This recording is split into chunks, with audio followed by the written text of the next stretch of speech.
சேகர் பாபுலாம் இப்போ அழுகுறாரு, நடிக்கிறாரு. ஓகேவா? சேகர் பாபு அவருக்கே அவரே தோத்துருப்பாரு, ஜஸ்ட்டு மிஸ்ஸு.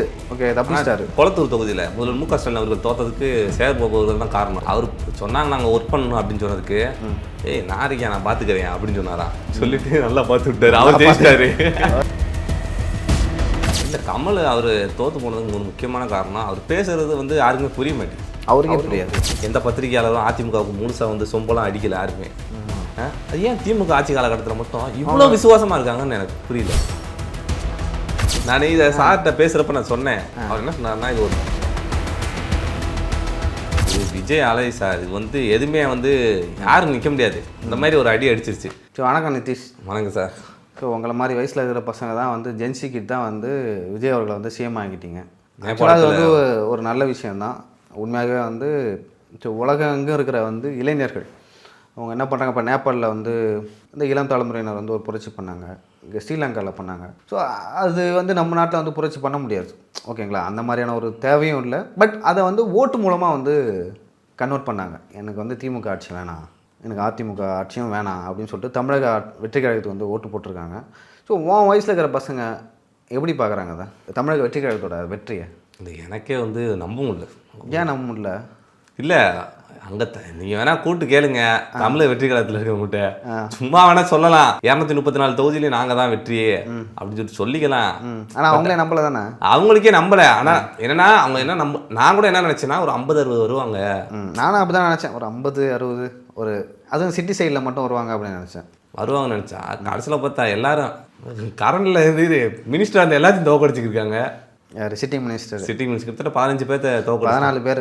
அவர் டிஆர்பி ராஜா, அப்புறம் துரைமுருகன், அவரெல்லாம் 10 தேர்தலில் போட்டிடுறாரு, 50 வருஷமாக போட்டிடுறாரு. காட்பாடியில் வந்து தோத்துட்டார், 2வது டைமாக தோக்குறாரு காட்பாடியில். அதன் பிறகு வந்து கீதா ஜீவன், பிடிஆர், அதுக்கப்புறம் இங்கே காந்தின்னு ஒருத்தர் இருப்பார்ல அவர், மகேஷ் பொய்யாமொழி அவர்கள். 34 பேரில் வந்து ஆல்மோஸ்ட் பாதி வந்து காலி பண்ணிட்டாங்க. அப்போ மக்கள் வந்து எந்த அளவுக்கு வந்து அவங்க மேலே கோபமாக இருப்பாங்கன்னு சொல்லிட்டு பார்த்து. சரி, இதெல்லாம் கூட ஏற்றுக்க முடியுது.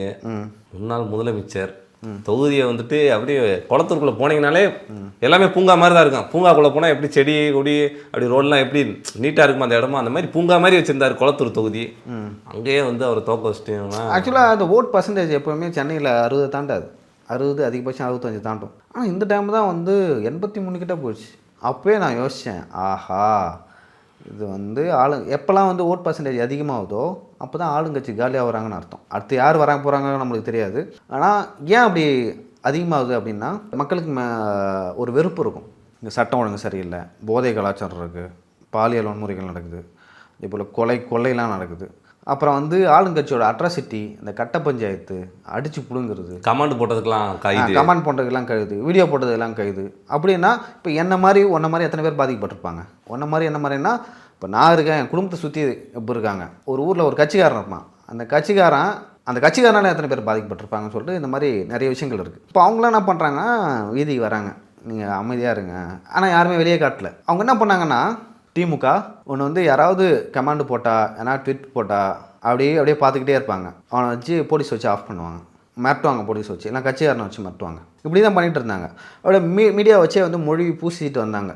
இந்த மாதிரி நாங்கள் வந்து சிறந்த ஆட்சியை கொடுக்குறோம், நாங்கள் திராவிட மாடல் 2.0 3.0 வரப்போகுது அப்படின்னு சொல்லியிருந்தாங்க. 2.0 வச்சு அதுவும் அந்த எல்இடி திரையெல்லாம் வச்சு 24 மணி நேரத்தில் அடுத்து திமுக ஆட்சி 2.0 அப்படின்னு சொல்லிட்டு எல்லாம் ரெடி பண்ணி வச்சுட்டாங்க. காலையிலே தூக்கிட்டு போச்சு 80, தாவேக்க 80, இங்கே 23, அதிமுக 50-60 வந்துச்சுன்னு சொல்லிட்டு. சரி, உனக்கு தெரியுதா, நீ என்னதான் சில விஷயங்களை வந்து பூசி மெழுகலாம், 5 வருஷமாக பூசிலாம் மெழுக முடியாது. 1 வருஷம் 2 வருஷம் அப்படி பண்ணலாம். அதுக்கப்புறம் சரிப்பா தப்பு பண்ணிட்டான்னு சொல்லிட்டு திருந்தணும். ஓகேவா? இவங்க என்ன பண்ணாங்க, பண்ணுறதெல்லாம் பண்ணிவிட்டு அதெல்லாம் ஒரு வந்து அதோட உச்சம் எதுன்னா, இங்கே துப்புரவு தொழிலாளர்கள் போராட்டம் இருந்தாங்க. ஒரு ஸ்டாலின் அவர்கள் முதலமைச்சர், அவர் போயிட்டு கூலி படம் பார்த்துட்டு வர, கூலி படம் சிறப்பாக இருந்தது அப்படின்னு சொல்லிட்டு. அப்பாவி ஒருத்தன் கூலிக்காக போராடுனுங்கிறான் சென்னையில், கேபிட்டலில், தலைநகரில். அவன் போராடுறான், ஏன் போராடுறான், எதுக்கு போராடுறான்னு உனக்கு தெரியல. ஆனால் அந்த துப்புரவு தொழிலாளர்களை தனியார் மாற்றிட்டு நீ போய் கூலி படம் பார்க்குற, உனக்கு கமிஷன் வேணும்னு சொல்லிட்டு. அது சேகர் பாபு அவர்கள் பண்ண வேலை. சேகர் பாபுலாம் இப்போ அழுகுறாரு, நடிக்கிறாரு. ஓகேவா? சேகர் பாபு அவருக்கே அவரே தோத்துருப்பாரு, ஜஸ்ட்டு மிஸ்ஸு. ஓகே, தப்பிச்சிட்டாரு. திமுக எல்லாம் சொல்கிறாங்க சார், இவர் கொளத்தூர் தொகுதியில் முதல்வர் மு க ஸ்டாலின் அவர்கள் தோற்றதுக்கு சேகர் பாபு அவர்கள் தான் காரணம். பரந்தாமன் சொல்கிறாரு, எக்மோர் எக்மோர் முன்னாள் சட்டமன்ற உறுப்பினர் பரந்தாமன் சொல்கிறாரு, அவர் கட்சிக்காரங்களே சொல்கிறாரு. அவர் என்ன பண்ணிட்டாரு, சிஎம் தொகுதி தானே பார்த்துக்கலாம் அப்படின்னு சொல்லிட்டு. அவர் சொன்னாங்க நாங்கள் ஒர்க் பண்ணணும் அப்படின்னு சொன்னதுக்கு ஏய் நாரிக்கா நான் பார்த்துக்கிறேன் அப்படின்னு சொன்னாராம். சொல்லிட்டு நல்லா பார்த்து விட்டாரு. அவர் ஜெயிச்சிட்டாரு. அவர் ஜெயிச்சிட்டாரு. சென்னையிலே 2 இடம் தான் ஜெயிச்சிருக்காங்க. இப்போ சரி சென்னைனா வச்சுக்கேன், காஞ்சிபுரம், அங்கே சென்னை, அதுக்கப்புறம் திருவள்ளூர், செங்கல்பட்டு, ஓகேவா. சென்னையில் மட்டுமே 16 தொகுதியில் 2 இடம் தான் திமுக ஜெயிச்சாங்க. மற்ற எல்லாமே தமிழக வெற்றி கழகம் தான். அப்போ எவ்வளோ கோவத்தில் இருந்திருப்பாங்க. இருங்கடா அவங்களுக்கு செய்கிறான் அப்படின்னு சொல்லிட்டு அமைதியாக இருந்தாங்க. செஞ்சு விட்டுறான் அப்படின்னு சொல்லிட்டு. இவங்க எப்படி பண்ணாங்கன்னா, நார்த்தில் வந்து பாஜக பண்ணுவாங்க தெரியுமா, மீடியாவை வச்சு அப்படியே பூசி மொழிவிடுவாங்க, உள்ளே எதுவுமே நடக்காத மாதிரி. அப்படி பண்ணிவிட்டு இந்த இடத்த வந்து நாங்கள் சிறப்பான ஆட்சியை கொடுக்குறோம் அப்படின்னு சொல்லி நார்த்தில் பண்ணாங்க பிஜேபி. அந்த ஸ்டைலில் இங்கே பண்ணாங்க. ஆனால் தமிழ்நாட்டில் இருக்கிற மக்கள் வந்து ரொம்ப இன்டலெக்சுவலாக யோசிப்பாங்க. அப்போ வந்து செல்வி ஜெயலலிதா அவர்கள் வந்து 91லேருந்து 96 வரைக்கும் ரொம்ப எப்படி சொல்கிறது, அவங்களுக்கு வந்து இந்த அரசியல் கட்சி அதை பற்றிலாம் தெரியவே தெரியாது. பயங்கரமாக வந்து மோசமான ஆட்சி, பயங்கரமாக ஆட்டம் போட்டாங்க அப்படின்னு சொல்லிட்டு சொல்லுவாங்க. சொத்து வாங்கி குவிச்சது, கல்யாணம் பண்ணது அப்படின்னு சொல்லிட்டு. அந்த காலகட்டத்தில் தான் நகையை போட்டுருந்தாங்க. அதுக்கப்புறம் இனிமேல் நகையை போட மாட்டேன்னு சொல்லிட்டு சொன்னாங்க. ஆமாம், அப்போ தான் அந்த பர்கூரில் வந்து தோக்கடிச்சாங்க. அதுக்கப்புறம் வந்து இப்போ தான் வந்து தோக்குறாரு. ஒரு சிஎம்மாக நின்றுட்டு ஒரு தொகுதியில் வந்து இந்த மாதிரி தோற்பது வந்து இங்கே தான். ஏன்னா இங்கே பினராயி விஜயன் வின் பண்ணுறாரு, இங்கே ரங்கசாமி வின் பண்ணுறாரு, நீங்கள் ஏன் வின் பண்ணல? உண்மையில் அவ்வளோ கோவம் மக்களுக்கு. சும்மா இல்லை, தலித்துகளுக்கு எதிராக எவ்வளோ உண்மை நடக்குது, எவ்வளோ நடந்துச்சு. உங்கள் கட்சிக்காரன் என்னென்ன ரவுடித்தனம் பண்ணுறான். உங்கள் கட்சிக்காரன் வந்து காலேஜுக்குள்ளே எதிர்கூச்சி லைக் அந்த பொண்ணை வந்து பாலியல் தொந்தரவு கொடுத்தான்ல. ஸோ அதெல்லாம் மக்கள் எப்படி பார்ப்பாங்க? எஃப்ஐஆர் லீக் பண்ணுறாங்க, எஃப்ஐஆர் லீக் மிரட்டுறாங்க. கடைசி வரைக்கும் அவங்க மேலே நடவடிக்கை எடுக்கல. நடக்கவே இல்லை. அதில் ஒரு அதிகாரி விசாரணை கூப்பிட்டு கொரடா வச்சு பல்ல பிடுங்காரு, கருங்கல் எடுத்து இந்த ஈரெல்லாம் தேய்க்கிறாரு. பல்வீர் சிங் பிறக்கும் போதே பேர் வச்சிட்டாங்களாம், பல்வீர் சிங்னு. பல்ல பிடுங்கனாலே பல்வீர் சிங்னு பேர். அவர் இந்த மாதிரி ஒரு சம்பவம் எதிர்காலத்தில் பண்ண போகிறாரு, அதனால் அவருக்கு பேர் வந்து பல்வீர் சிங்னு வச்சிடலாம் அப்படின்னு சொல்லிட்டு சின்ன வயசுல பிறக்கும் போதே வச்சிட்டாங்க அவருக்கு. அவர் ஆக்சுவலாக அந்த கேஸுக்கு வந்து ட்ரையல் போயிட்டுருக்கும், அதுக்கே போகிறது இல்லையா. தினகரன் ராஜாமணின்னு சொல்லிட்டு நினைக்கிறேன். ஆமாம், தொடர்ந்து அவர் ரிப்போர்ட் பண்ணிருக்காரு. அவர் நான் பார்க்குறேன். அவர் சரியான ரிப்போர்ட்டர். அவர் பயங்கரம் தொடர்ந்து வந்து ரிப்போர்ட் பண்ணுங்க. அதை ஃபாலோ பண்ணிக்கிட்டே இருக்காரு. பல்வீர் சிங் வந்து ஆஜராகிறாரா இல்லையா, இல்லை ஓபிஎஸ்ட்டு இருக்காரா, ஏன் போகல அப்படின்னு சொல்லிட்டு தொடர்ந்து வந்து அவர் தினகரன் ராஜாமணி பண்ணுவார். ஸோ இந்த மாதிரி நிறைய விஷயம் நடக்குது. பள்ளிக்கூடம் ஒன்று அடிச்சு உடச்சாங்க தெரியுமா, கள்ளக்குறிச்சி பக்கத்தில் கன்னியாகுமரியில் ஒரு பொண்ணு இறந்துருச்சு அப்படின்னு சொல்லிட்டு. ஸ்ரீமதி அந்த இஷ்யூ பார்க்குறாங்க, கள்ளச்சாராயத்தை பார்க்குறாங்க. 20 வருஷம் கழிச்சு திமுக ஆட்சி தான் கள்ளச்சாராயம் வந்துருக்கு. ஆமாம், இதெல்லாம் பார்த்துட்டு எல்லாம் அமைதியாக இருந்தாங்க. நான் ஏதாவது எடுத்து பேசினா என்னை வந்து இப்போ நீ அடிப்பேன், கேஸ் போடுவேன், ஜெயிலில் தள்ளுவேன், எலெக்ஷன் வரும் அப்போ நான் பார்த்துக்கிறேன் அப்படின்னு சொல்லிட்டு தான் இப்போ வந்து செஞ்சு விட்டாங்க. சரி சார், உளவுத்துறை ரிப்போர்ட்டில் எல்லாம் திமுகவுக்கு 180 200 வந்துச்சு சார். என்னதான் சார் உளவுத்துறை இருக்கு? நாம் தப்பிக்கணும், நாம் தப்பிக்கிறதுக்காக என்ன வேணால் பண்ணலாம்னு சொல்லிட்டு பண்ணிட்டாங்க. நான் அப்படி தான் பார்க்குறேன். ஆனால் அந்த மே தினம் 1 இருந்துச்சுல்ல, மே 1, அந்த டைமில் வந்து அவர் சிஎம்மு, அப்புறம் துரைமுருகன், ஆர் ரசா இவங்களாம் வந்து வந்தாங்க. அவங்க மூஞ்சிலாம் ஒரு மாறு இருந்துச்சு பார்த்தியா? அப்போ தெரிஞ்சு எனக்கு எப்படி தெரிஞ்சதுன்னு தெரியல. அவங்களுக்கு யார் ரிப்போர்ட் கொடுத்தாங்க, எப்படி தெரிஞ்சதுனே தெரியல. ஆனால் வந்து அவங்க ஃபேஸ்லாம் மாறு இருந்துச்சு. அப்போயே கண்டுபிடிச்சிட்டேன், ஆஹா ஏதோ வந்து சம்பவம், தரமான சம்பவம் வந்து திமுக. ஏன்னா இவங்க அப்படி இல்லைன்னா வச்சுங்க, இவங்க ஆடுவாங்க பாரு ஆட்டம், ஐயோ தாங்க முடியாது. மோசமாக வந்து ஆடுவாங்க. இன்னொரு டைம்லாம் வந்திருந்தால் அவ்வளோதான். நான்லாம் வந்து ஊரை பக்கம் கிளம்பியிருப்பேன், ஏதாவது விவசாயம் பண்ணலாம், இல்லை அங்கே போய் ஏதாவது தொழில் பண்ணலாம் அப்படின்னு சொல்லிட்டு. ஸோ அந்தளவுக்கு வந்து திமுக ஆட்சி இருந்தது. அதான் அவர் சங்கர் சார் தான் கரெக்டாக சொன்னார், அதிகாரிகளை நம்பாதீங்க. இப்போ 2006லேருந்து 2011 வரைக்கும் அப்படி தான் நீங்கள் ஜாபர் சேட்டை நம்பினீங்க, போய் முட்டுச்சந்தில் நின்னீங்க. இந்த மாதிரியும் இப்பயும் வந்து முட்டுச்சந்திரலாம் நிற்பீங்க அப்படின்னு சொல்லிட்டு சொன்னாங்க. அந்த மாதிரியே வந்து கரெக்டாக நின்றுட்டாங்க. அதில் இன்றைக்கி முதலமைச்சர் அவர்கள் ஏதோ வந்துட்டு ட்விட்டு போட்டிருந்தார், அதை படித்தோம் நல்லா இருக்குன்னு நினைக்கிறேன். அப்புறம் படிக்கிறேன் என்ன போட்டிருந்தாரு, அது ஏதோ நல்லாச்சு தந்தோன்னு சொல்லிட்டு யார் போட்டுருக்காரு. அதை நான் படித்து மக்கள்கிட்ட கொஞ்சம் தெரிஞ்சுக்கிறேன். ஏன்னா இல்லை நம்மளாம் வந்து சிறையில் தள்ளுவது, ஒரு நம்மளாம் அடிப்பது, அதுதான் வந்து கமாண்டு போட்டதுக்கெலாம் ஒரு எஃப்ஐஆர் போட்டு விசாரணை கூப்பிடுறது, அதெல்லாம் தான் நல்லா ஆச்சு அவங்களுக்கு. அவங்க வீட்டில் வந்து அவங்க பேரன் இருக்கான், அவங்க பேரன் கமாண்ட் போட்டால் அந்த மாதிரி இப்போ விஜய் ஆட்சியில் வந்து உள்ளே வைக்கிறாங்கன்னு வச்சிங்களேன், சும்மா இருப்பாங்களா அவங்க? வலிங்கல்ல எல்லா வீட்டில் இருக்கவங்களுக்கும் அப்படி தான். அதில் சார் அவர் போட்டிருக்கிறது, அனைத்து மக்களுக்கும் உண்மையாக இருந்தேன், நான் எனது மனசாட்சிப்படியே செயல்பட்டேன்.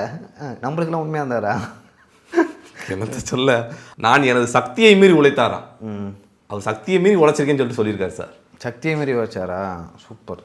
அவருக்கு என்ன ஒரு மனப்பான்மைனா இருந்தா, நான் அதே போராட்டம் பண்ணிக்கிறேன், கூலி படத்துக்கு போனது, இந்த எலெக்ஷன் அப்போ கூட பார்த்தீங்களா சார்? ஆமாம், எனக்கு தெரிஞ்சு அவருக்கு எதுவுமே தெரியாதுன்னு நினைக்கிறேன். லைக் எப்படி சொல்கிறது, இங்கே வந்து மக்களை வந்து எப்படி ஃபீல் பண்ணுறாங்க, உள்ளே என்ன நடக்குது, ஸோ எந்த மாதிரியான விஷயம் நடக்குது அப்படின்னு சொல்லி எதுவுமே தெரியாது போல். அந்த எலெக்ஷன் ரிசல்ட்ஸ் அது அப்புறம் தான் ஆனால் என்னையே தோக்கடிச்சிட்டிங்க அப்படின்போது தான் தெரிஞ்சிருக்கும் அப்போ வந்து என்ன நடந்திருக்கும், நம்மக்கிட்ட இந்த அதிகாரிகள் என்னெல்லாம் மறைச்சிருக்கிறாங்க அப்படின்னு சொல்லிட்டு. அவர் மூஞ்சி அந்த அண்ணாரிவளை வந்தார்ல, வந்து ஒரு மாதிரி அழுகிற மாதிரி இப்படி கை கட்டினார் பார்த்தியா, நான்லாம் நான் அது ஒரு டீசெண்டான ஒரு தோல்வியை வந்து கொடுத்துருக்கலாம், ஆட்சி போனாலும் அவர் வின் பண்ணிருக்கலாம் அப்படின்னு நினச்சேன்.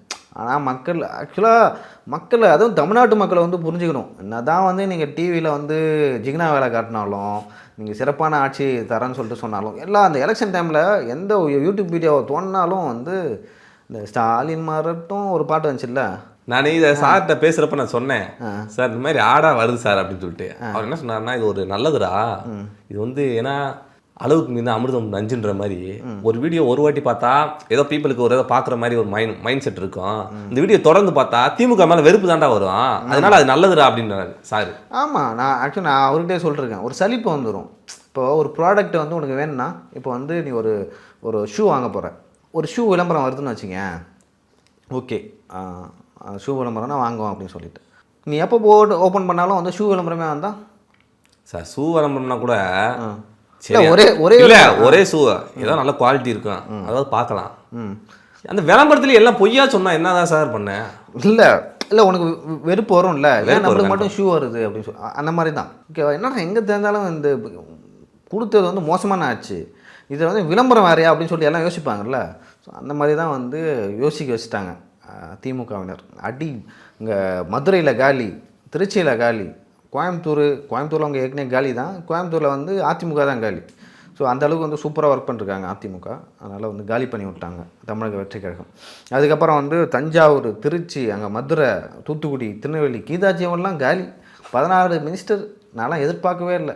பிடிஆர்லாம் வந்து நம்ம ஒரு முஸ்தஃபாலாம் எனக்கு வந்து அப்போ நான் வந்து யூடியூப் சேனலுக்கு வந்த புதுசில் வந்து ரொம்ப நல்லவர், யார் இன்டர்வியூ கேட்டாலும் கொடுத்துருவார், பாரபட்சம் பார்க்க மாட்டார். ஓகேவா, யார் இன்டர்வியூ கேட்டாலும் கொடுத்துருவார், தங்கமானவர். ஓகேவா, காசுலாம் கேட்க மாட்டார். இன்டர்வியூ கொடுக்கலாம் சில பேர் காசு கேட்பாங்க, ஆனால் முஸ்தஃபா கேட்க மாட்டார். ஸோ அவர் வந்து நானே வந்து என்ன கிண்டல் பண்ணிருக்கேன் அவரை, பட் அவர் வின் பண்ணிருக்கார். அவரால் அல்ல, பட் தமிழக வெற்றி கழகத்தார். ஓகேங்களா, ஸோ அவரால்லாம் வந்து பிடிஆர் வந்து தோத்துக்கிறார். இல்லை, எனக்கு ரொம்ப வருத்தம். பிடிஆர் பழனிவேல் தியாகராஜன் அவர்கள் தான் ஒரு நல்ல அரசியல்வாதி, காசு கொடுக்காம ஜெயிச்சார் அப்படின்னு அவர் 3வது இடத்துக்கு போயிட்டார் நினைக்கிறேன். ஆமாம், ஸோ அந்த அளவுக்கு வந்து ஒஸ்ட் பெர்ஃபார்மன்ஸ் அப்படின்னு நான் பார்க்குறேன் திமுக ஓட பெர்ஃபார்மன்ஸ். அதுக்கு முக்கிய காரணம் என்னென்னா, இந்த ஜென்சி ஒரு 18லேருந்து 30 வயசு வரைக்கும் இருக்கிற ஆட்களுக்கு வந்து இந்த ட்ரெடிஷ்னல் பாலிட்டிக்ஸ்னு சொல்லுவாங்க. காசு கொடுக்கறது, அதுக்கப்புறம் வந்து பொருள் கொடுக்கறது, அதே போல் வந்து ஊடாக போய் வாக்கு கேட்குறது, சொந்தக்காரன், ஜாதிக்காரன், என்னோடய மதத்தை சார்ந்தவன், நான் வந்து கிறிஸ்தவன், நான் இந்து, நான் இஸ்லாம் அப்படின்னு சொல்லிட்டு ஓட்டு கேட்டாலாம் பிடிக்காது. ஆக்சுவலாக அவனோட மைண்ட் செட்டே வந்து வெஸ்டர்ன் சைடு. இப்போ வெஸ்ட்டில் வந்து எப்படி அரசியலை பார்க்குறாங்களோ, அந்த 18 வயசுலேருந்து 30 வயசு வரைக்கும் இருக்கிற பசங்க அரசியலை வந்து அப்படி தான் பார்க்குறாங்க. யார் நல்லவங்க யார் கெட்டவங்க அப்படின்னு சொல்லிட்டு தெரியுது. குறிப்பாக வந்து இந்த சைடில் சவுத்து, அப்புறம் வந்து மேற்கு, இந்த சைடில் வந்து அந்த மாதிரியான ஒரு மனநிலை மக்கள் வந்துட்டாங்க. இங்கே இப்போ இருக்கிற இளைஞர்கள் வந்துட்டாங்க. அப்படி வரும்பொழுது ஏற்கனவே ட்ரெடிஷ்னல் பாலிடிக்ஸ் பண்ணாங்கல்ல, இப்போ டிஎம்கேனாச்சும் வந்து ட்ரெடிஷ்னல் பாலிடிக்ஸும் பண்ணுறாங்க, ப்ளஸ் டிஜிட்டலாகவும் கொஞ்சம் இறங்கிட்டாங்க, லைக் யங்ஸ்டர் எப்படி அட்ராக்ட் பண்ணுறது. பட் ஏடிஎம்கே வந்து அந்த ட்ரெடிஷ்னல் பாலிடிக்ஸை விட்டு வெளில வரவே இல்லை. லைக் ட்ரெண்டே எப்படி பண்ணுறது, எல்லாத்தையும் எப்படி போய் சேர்றது அப்படின்னு சொல்லி அது வந்து ஏடிஎம்கே கிட்ட இருக்கிற பெரிய மைனஸ். அவங்க எப்போ பண்ணாங்கன்னா கடைசியாக தான் பண்ணாங்க, எலெக்ஷனுக்கு 2 மாதத்துக்கு முன்னாடி தான் பண்ணாங்க. பட் 4 வருஷம் வந்து சும்மாவே இருந்தாங்க. ஏடிஎம்கே லூஸ் பண்ணுறதுக்கான முக்கிய காரணம் வந்து அவங்க அனலைஸ் பண்ணுவாங்கன்னு நினைக்கிறேன். பட் நான் எப்படி பார்க்குறேன்னா, இப்போ எடப்பாடி பழனிசாமி வந்து எதிர்க்கட்சி தலைவர் என்ன பண்ணணும்னா, எங்கே ஒரு தப்பு நடந்தாலும் போய் முன்னாடி நிற்கணும், அவங்க கட்சிக்காரங்க அங்கே வேலை செய்யணும், அதை வந்து விளம்பரப்படுத்தணும், திமுகவுக்கு மாற்றம் நாங்கள் தான் அப்படின்னு சொல்லிட்டு எல்லா இடத்துலையும் எஸ்டாப்ளிஷ் பண்ணணும். அப்படி பண்ணாங்களா 2021லேருந்து 25 வரைக்கும்? இல்லை, அப்படி பண்ணலனாலும் நீங்கள் பண்ணலை. ஓகேவா, அப்படி பண்ணலை. 2024 விஜய் வரும்பொழுது அந்த ஸ்பேஸ் அவர் டக்குன்னு பிடிச்சிக்கிட்டாரு. இல்லை சார், டிஎம்கேவை அட்டாக் பண்ணுறாரு. ஓகேவா, நான் சொல்கிறேன், டிஎம்கேவை அட்டாக் பண்ணுறாரு. அவரோட வாய்ஸ் வந்து எதிர்க்கட்சி தலைவராக இருக்கிற எடப்பாடி பழனிசாமி வாய்ஸோட மேலே போகுது. அப்போது எடப்பாடி பழனிசாமி பார்க்கல, டிவிகே விஜய் பார்க்குறாங்க. அவரு அந்த இடத்துலையும் சொல்கிறாரு, 2 பேருக்கு தான் போட்டி, டிவிகே டிஎம்கே. அப்போது விஜயோட அந்த மாஸ் ஒரு பெரிய பிம்பம் இருக்குது, அவருக்கு அந்த சாமிங் இருக்குது, க்ரௌட் புல்லர் அவர், அவங்க எங்கே போனாலும் கூட்டம் வருது. அதுக்கு முன்னாடி வந்து எடப்பாடி பழனிசாமி வந்து லைக் அவரோட ப்ரெசன்ஸ் வந்து ரொம்ப கம்மியாக இருக்குது. இப்போ அவர் 5 வருஷமாக ஒர்க் பண்ணுறாரு, 2021லேருந்து அக்ரெசிவாக ஒர்க் பண்ணுறாரு. சூப்பராக ஒர்க் பண்ணுறாரு, என்ன பிரச்சனை இருந்தாலும் போயிடுறாரு, கேஸ் போடுறாரு, ஓகேவா. அங்கே மாவட்ட செயலாளர் போராட்டம் நடத்துகிறாங்க, ஓகேவா. திமுக எங்கெல்லாம் வந்து மண் அள்ளுறாங்களோ மணல் அள்ளுறாங்களோ குவாரி நடத்துகிறாங்களோ அங்கெல்லாம் போய் நிற்கிறாங்க, தடுக்கிறாங்க. அப்படிலாம் பண்ணியிருந்தா வச்சுக்கேன் மக்களுக்கு ஒரு நம்பிக்கை வந்திருக்கும், பா டிஎம்கேக்கு ஆப்போசிட் வந்து ஏடிஎம்கே தான் சொல்லிட்டு. அவங்க பண்ணாமல் கடைசி ஒரு வருஷத்தில் வந்து பண்ணாங்க. ஆனால் அதுக்கு ஒரு வருஷத்துக்கு முன்னாடியே விக்கிரவாண்டியில் ஒரு மாநாடு போட்ட உடனே அந்த டைவர்ஷன் இருக்குல்ல, எல்லாம் அப்பா எடப்பாடி பழனிசாமி வருவார் அப்படின்னு சொல்லிட்டு நினச்சிட்டு அப்போ டக்குன்னு விஜய் வந்துட்டார்.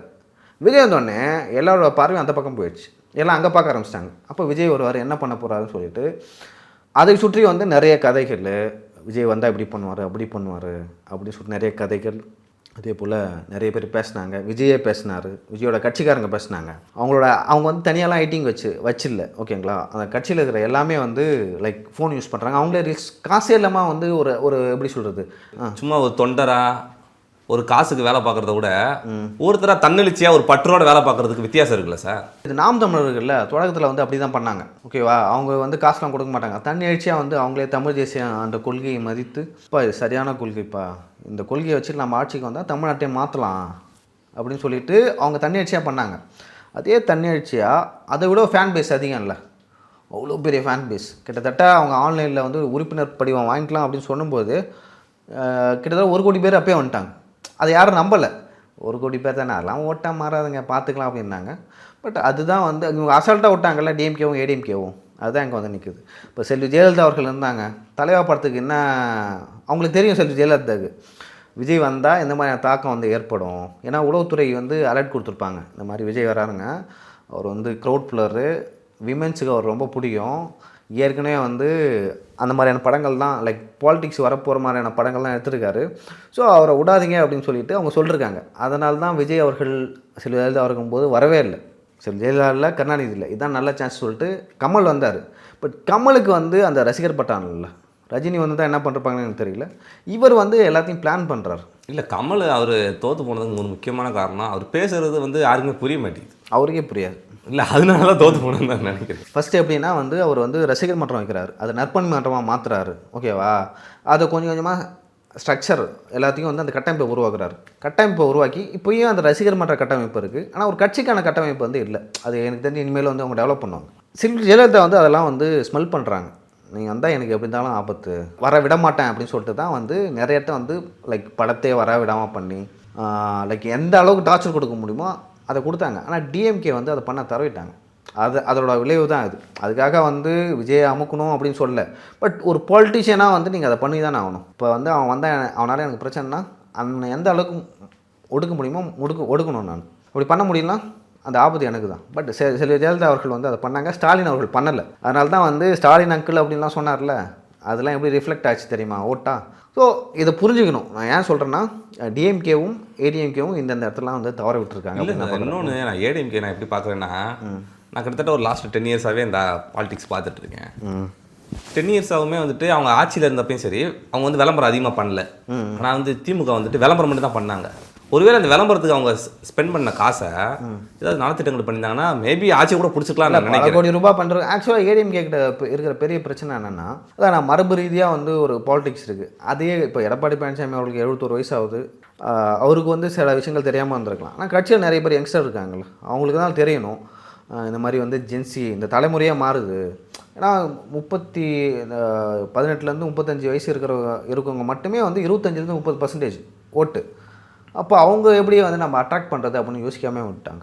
இல்லை விமன்ஸோட ஓட்டு இருக்குது, அதை எப்படி நம்ம அட்ராக்ட் பண்ணுறது. இப்போ அதிமுக வந்த ஓட்டெல்லாம் வந்து பெரும்பாலான ஓட்டு வந்து வட தமிழகத்துலேருந்து வந்தது. தருமபுரி, கிருஷ்ணகிரி, வேலூர், விழுப்புரம், திருவண்ணாமலை, கடலூர், மயிலாடுதுறை அப்படின்னு சொல்லிட்டு இங்கேருந்து வந்தது. இது எதனால் வந்ததுன்னா பிஎம்கேல வந்த ஓட்டு. இப்போ பிஎம்கேவும் கூட்டணிலாம் வச்சுக்க இந்த வாக்குகள்லாம் வந்திருக்காது, இது வெற்றியாக மாறி இருக்காது. ஆனால் கொங்கில் வந்து கைவிட்டாங்க. கொங்கில் என்னன்னா அது வந்து பெரிய கதை. நம்ம கொங்கில் ஏன் வந்து அதிமுக அவ்வளோ பெரிய தோல்வியை பெற்றது அப்படின்னு சொல்லிட்டு நீங்கள் பார்த்தீங்கன்னா வச்சுக்கோங்க, அது வந்து ஒரு பெரிய அதுக்கு பின்னாடி பெரிய ஒரு வலைப்பின்னல் இருக்குது, பெரிய சூழ்ச்சி இருக்குது. அதை வந்து நம்ம தனியாகவே பேசலாம். இது விஜய் அலை சார், இது வந்து எதுவுமே வந்து யாரும் நிற்க முடியாது. இந்த மாதிரி ஒரு அடி அடிச்சிருச்சு. யார் வேட்பாளர் அந்த ஊரில் இருக்காருன்னு கூட தெரியாது. சரி ஒரு 1000 ஓட்டு 2000 ஓட்டில் ஜெயிச்சாலும் பரவாயில்ல, 70,000 ஓட்டு 80,000 ஓட்டில் ஜெயிக்கிறான். சென்னையில் தானே. ஐயோ இங்கே இருக்கிற ஒரு ஈஸியாக சரவணன் 2 லட்சம் ஓட்டு வித்தியாசத்தில் வச்சுட்டார், காலி பண்ணிட்டார். இப்படி பண்ணார்ல ஸ்டாலின், அந்த மாதிரி ஆர்டி சேகர் ஸோ அந்த மாதிரி வந்து 2 லட்சம் ஓட்டு டிஃப்ரென்ஸில் வந்து சார் இல்லை சார், எனக்கு இன்னொன்று புரியல. ஏன் வந்து ஏடிஎம்கேவை வந்துட்டு மீடியாக்கள் புறக்கணிக்குது இன்னைக்கு? இல்லை நான் என்ன சொல்கிறேன்னா, இன்னைக்கு வந்துட்டு ஓகே பேனா நிறுவனம் வந்து செட்டிங் பண்ணுறாங்க. அவங்க என்ன நினச்சாங்க, பேனா நிறுவனம் என்ன பண்ணாங்கன்னா, விஜய் அவர்களை வந்து நல்லா ஃபோக்கஸ் பண்ண விட்டுருவான், அங்கே திமுக வந்துட்டு நல்லா ஃபோக்கஸ் பண்ணுவான், அதிமுக ஓட்ட ஃபுல்லாக விஜய் அவர்கள் பிரிப்பார், நம்ம வந்து மக்கள்கிட்ட வந்து பாப்புலராக இருந்துகிட்டே இருக்கோம். அப்படி இருக்கப்ப மக்கள் நமக்கு ஓட்டு போட்டுருவாங்க, விஜய் அவர்கள் அதிமுக ஓட்ட பிரிச்சா நம்ம ஜெயிச்சிடலாம் அப்படின்றது தான் பேனா நிறுவனத்தோட ஒரு கணிப்பாக இருந்துச்சு. ஆனால் மக்கள் வந்து அதை வந்து சுக்குநூறாக உடச்சிட்டாங்க. ஆனால் வந்துட்டு ஏடிஎம்கே வந்து லாஸ்ட்டாக ஒரு 10 இயர்ஸாக கூட அவங்க ஆட்சியில் இருந்தப்பையும் சரி இல்லாதப்பையும் சரி ஏன் வந்து மீடியாக்கள் வந்து அதிமுக தொடர்ந்து புறக்கணிச்சிட்டே இருக்காங்க? அதிமுக வந்து மக்களுக்கான கட்சி. அவங்க வந்து மீடியாவில் பெருசாக இன்வெஸ்ட் பண்ண மாட்டாங்க. அதை வந்து ஏதாவது நம்ம மக்களுக்கு காசாக கொடுக்கலாம், இல்லை கட்சிக்காரனுக்கு செலவு பண்ணோம்னு சொல்லிட்டு பண்ணலாம். மீடியாவில் எப்போ அவங்க ஸ்பெண்ட் பண்ணுவாங்கன்னா எலெக்ஷன் வருதுல்ல, அப்போ தான் ஸ்பெண்ட் பண்ணுவாங்க. இப்போ 2016 ஸ்டாலின் அவர்கள் வந்து நமக்கு நாமேன்னு ஒரு இது திட்டம் வந்து போனார், சுற்றுப்பயணம் போனார். அது இம்பேக்ட் வந்து ரொம்ப பெருசு. அவங்க அப்போ இருந்தே ஒர்க் பண்ணி அப்புறம் தோத்துட்டாங்க. அதுக்கப்புறம் இவங்க எப்படி வந்து பிளான் பண்ணுறாங்கன்னா, அதிமுக எதிராக இந்த ஆட்சி நல்லா இல்லை, இவங்க வந்து பாஜகவுக்கு அடிமை அப்படின்னு சொல்லிட்டு ஆனால் டிவிகேவை அதிமுகவும் சரி திமுகவும் சரி ரொம்ப அண்டர் எஸ்டிமேட் பண்ணிட்டாங்க. ரொம்ப அண்டர் எஸ்டிமேட் பண்ணிட்டாங்க. அதிமுக கூட விடுங்க, அவங்க எதிர்கட்சி. டிஎம்கே வந்து ரொம்ப அண்டர் எஸ்டிமேட் பண்ணிட்டாங்க. உளவுத்துறை எந்த மாதிரி ரிப்போர்ட் கொடுத்தாங்கன்னு தெரியல. ரொம்ப சைலண்ட்டாக இருந்துச்சு அந்த வேவ். எப்படி பார்க்குறேன்னா, இப்போ ஒரு குடும்பத்தில் திமுக குடும்பமாக இருந்தாலும் அதிமுக குடும்பமாக இருந்தாலும் அங்கே இருக்கிற பெண்கள், அவங்களோட பசங்க, குறிப்பாக வந்து இளம் பெண்கள், இளைஞர்கள், இவங்களாம் வந்து ஃபுல்லாக போய் டிவியை கொடுத்துருக்காங்க. ஒரு வீட்டில் வந்து ஒரு அதிமுக ஒரு கவுன்சிலர் நினைக்கிறேன், அவங்க பொண்ணு போய் டிவிக்கு போட்டு வந்திருக்கு. ஸோ அந்த அளவுக்கு வந்து ஓட் ட்ரான்ஸ்ஃபர் ஆகிருக்கு டிவிக்கு. திமுக குடும்பத்தில் இருந்தாலும் சரி அதிமுக குடும்பத்தில் இருந்தாலும் சரி, நான் டிவிக்கு போகிறேன்னு சொல்லிட்டு நம்ம என்ன பண்ண முடியும்? ஒன்றும் பண்ண முடியாது. ஸோ போட்டுக்கோ அப்படின்னு சொல்லிட்டு விட்டுருப்பாங்க. ஸோ அதுதான் வந்து தமிழ்நாடு முழுவதும் நடந்திருக்கு. கன்னியாகுமரி மாவட்டம் தான் கொஞ்சம் வித்தியாசமாக. அங்கே வந்து அந்த கன்னியாகுமரியில் மட்டும் தனியாக தளவாய் சுந்தரம் அவர்கள் வெற்றி பெற்றிருக்காங்க. மற்ற இடத்துல வந்து காங்கிரஸும் திமுகவும் மாறி ஒரு இடத்த கம்யூனிஸ்ட் வெற்றி பெற்றிருக்காங்க. அங்கே அந்த மாவட்டத்தில் மட்டும்தான் டிவிக்கு வந்து வின் பண்ணல. மற்ற எல்லாமே எனக்கு தெரிஞ்சு அவங்களுமே ஒரு 5000 4000 சம்திங் அந்த ரேஞ்சில் தான் வின் பண்ணிப்பாங்க. தெரியல, பட் அங்கே வின் பண்ண முடியல அவங்களால. அதன் பிறகு வேறு எங்கே வந்து டிவிகேவால் வின் பண்ண முடியும்னா தருமபுரி, கிருஷ்ணகிரி கூட வின் பண்ணிட்டுருக்காங்க. தருமபுரியில் தான் ஃபுல்லாக ஏடிஎம்கே. ஏன்னா வந்து அங்கே ஃபுல்லாக பிஎம்கே கோட்டை அது. பட் அங்கே எதுவும் பண்ண முடியாது. திருவண்ணாமலையில் வந்து சர்ப்ரைசிங்காக இருந்துச்சு எனக்கு. திருவண்ணாமலையில் கூட 4-5 இடங்களில் வெற்றி பெற்றிருக்காங்க அதிமுக. அதே போல் திமுக வந்து சில இடங்களில் சில தொகுதிகளில் வெற்றி பெற்றிருக்காங்க. இப்போ கள்ளக்குறிச்சியில் வந்து ஒரு 2 இடங்களில் வந்து வெற்றி பெற்றிருக்காங்க. அதே போல் விழுப்புரத்துலேயும் 2-3 இடங்களில் வெற்றி பெற்றிருக்காங்க. இதெல்லாம் வந்து இன்னுமே வந்து தமிழக வெற்றி கழகத்தோட அந்த தாக்கம் வந்து பெருசாக இல்லை அந்த ஊர்லாம். திருச்சியில் வந்துட்டு கே நேரு அவர்கள் வந்துட்டு அவர் ஒரு மாபெரும் செயல் வீரர், களத்துக்கு போனால் அப்படித்தான் இல்லை. அதான் அது ட்ரெடிஷ்னல் பாலிடிக்ஸ். அது மறுபடியும் களத்துக்கு போய் பண்ணுறது. பட் உன் மனசில் என்ன இருக்குன்னு எனக்கு தெரியுமா? 18-19 வயசு இருக்கிறோம், அவன் என்ன நினைக்கிறான் நம்மளுக்கு தெரியுமா? விஜய் பேசாமல் பார்க்குறான், இது சூப்பராக பேசுகிறாரு, ஒரு படத்தில் பார்த்தோம், ஒரு எம்ஜிஆர்கிட்ட இருந்துச்சுல்ல அந்த மாதிரியான ஒரு சாமிங் வந்து அவர்கிட்ட இருக்குது. விஜய் ஊழல் பண்ண மாட்டான்னு எனக்கு தான் தெரியல. பட் அந்த பவர் சென்டர்ஸ் இருக்குல்ல, அதெல்லாம் மாறும். இப்போ அதிமுக காலத்துலேயே நிறைய பேர் சம்பாதிச்சிருப்பாங்க. இப்போ ஒரு ஆட்டோ ஓட்டுறவர் வந்து எம்எல்ஏ, டிரைவரோட பையன் எம்எல்ஏ. ஸோ பவர் சென்டர்ஸ் மாறுறதில்ல. இப்போ அவங்க சுற்றி இருக்கவங்க சம்பாதிப்பாங்க. அது நான் நல்ல விஷயமாக தான். எத்தனை வருஷமாக வந்து ஒரே குடும்பத்தில் இருக்கவங்க சம்பாதிக்கட்டும், பட் நல்லதும் செய்யட்டும். பட் சரி, ஆக்சுவலாக ஒரு டெமோக்ரஸி கண்ட்ரியில் வந்து ஏன் கம்யூனிஸ்ட் நாடுகள்லேயே வந்து அந்த ஊழல் என்பதை வந்து தடுக்க முடியாது. டெமோக்ரஸி கண்ட்ரியில் வந்து வடகொரியாவில் ஊழல் பண்ணால் மரண தண்டனை, அங்கேயே வந்து 2% 1.5% நடக்குதா சார் ஊழல்? நடக்குது. சீனாவிலையும் நடக்கும். ஓகேவா? அப்போ இந்தியா வந்து டெமோக்ரஸி கண்ட்ரி. பட் டெமோக்ரஸி கண்ட்ரியில் வந்து அமெரிக்காவில் நடக்குது இல்லை, அவங்களாம் வந்து பயங்கரமாக டெவலப் ஆகிட்டாங்க அப்படின்னு சொல்கிறாங்க. பட் இந்தியாவிலையும் அது நடக்கும். அதெல்லாம் தடுக்க முடியாது. குறையலாம், பட் அதை வந்து தடுக்க முடியாது அப்படின்னு நினைக்கிறேன். இப்போ விஜய் தமிழக வெற்றி கழகம் வந்தாலும் வந்து அது இருக்கும், குறையும். ஓகேவா? இன்னும் அதிகமாகாது அப்படின்னு சொல்லிட்டு நான் நம்புகிறேன். ஏன்னா நம்ம முன்கூட்டியே வந்து ஊழல் நடக்கும் அப்படிலாம் சொல்ல முடியாது. ஏதாவது ஒரு சம்பவம் நடந்து அதுக்கப்புறம் நம்ம பேசலாம், கண்டிப்பாக நம்ம பேசுவோம். அது வரைக்கும் நம்ம பொறுத்து பார்க்கலாம். இன்னும் வந்து இந்த தேர்தலை பற்றி பல சுவாரஸ்யமான விஷயங்கள்லாம் இருக்குது. நீ தொடர்ந்து வந்தால் நம்ம பேசலாம். அதிமுக வந்துட்டு ஐடி விங்கில் ரொம்ப பின்தங்கிட்டாங்களோ? ஐடி விங்கில் இல்லை, எப்படி சொல்கிறது, அந்த தொடக்கத்துலேயே அவங்க பர்ஃபார்மன்ஸ் சரியாக பண்ணல அப்படின்னு நினைக்கிறேன். சரி, நீங்கள் ஒரு எதிர்கட்சியாக இருந்தால் வச்சுங்க, அதை ஸ்ட்ராங்காக முன்னாடி இருந்தே வந்து எஸ்டாப்ளிஷ் பண்ணணும். ஓகேவா?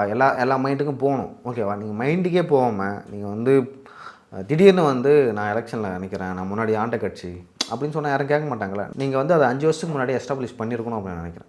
அவர் எடப்பாடி பழனிசாமிக்கான அந்த பிராண்டு இமேஜ் அதெல்லாம் வந்து 5 வருஷத்துக்கு முன்னாடியே வந்து நீங்கள் கட்டமைச்சு அடுத்த சிஎம் இவர் தான், இவரால் மட்டும்தான் தமிழகத்தை காப்பாற்ற முடியும் அப்படின்னு சொல்லிட்டு ஒரு இமேஜை செட் பண்ணுறக்கணும்.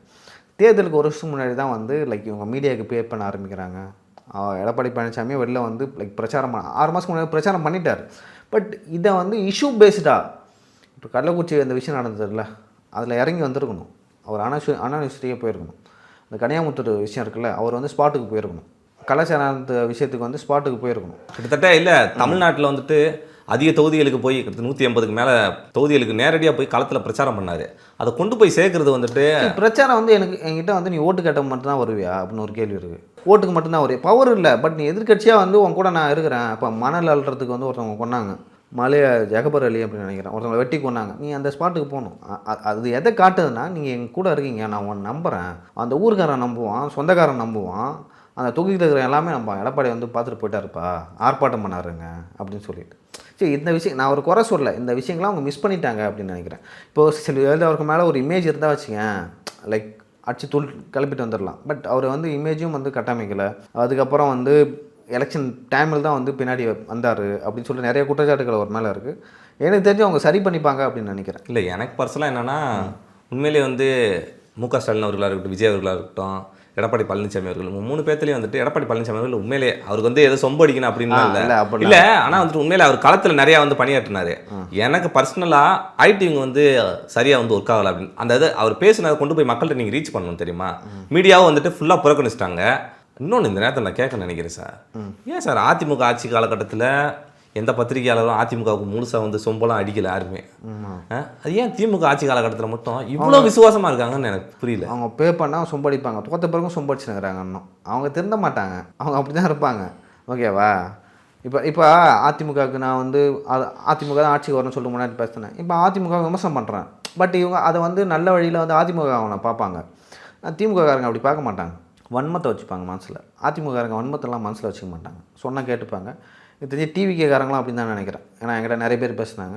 லைக் அவங்கள்ட்ட வன்மலாம் இல்லை, நீங்கள் பேசுங்க ப்ரோ, நாங்கள் ஆட்சிக்கு வந்தோம், எங்கள் மேலே தப்பு தான் நீங்கள் சொல்லுங்கள், அது வந்து நியாயமாக இருந்தால் நாங்கள் எடுத்துக்கிறோம் அப்படின்னு சொல்லிட்டு சொன்னாங்க. சரி, நம்ம பொறுத்திருந்து பார்க்கலாம். விஜய் அவர்கள் சிஎம்மாக வரப்போகிறாரு. ரொம்ப நன்றி. நன்றி சார், நன்றி.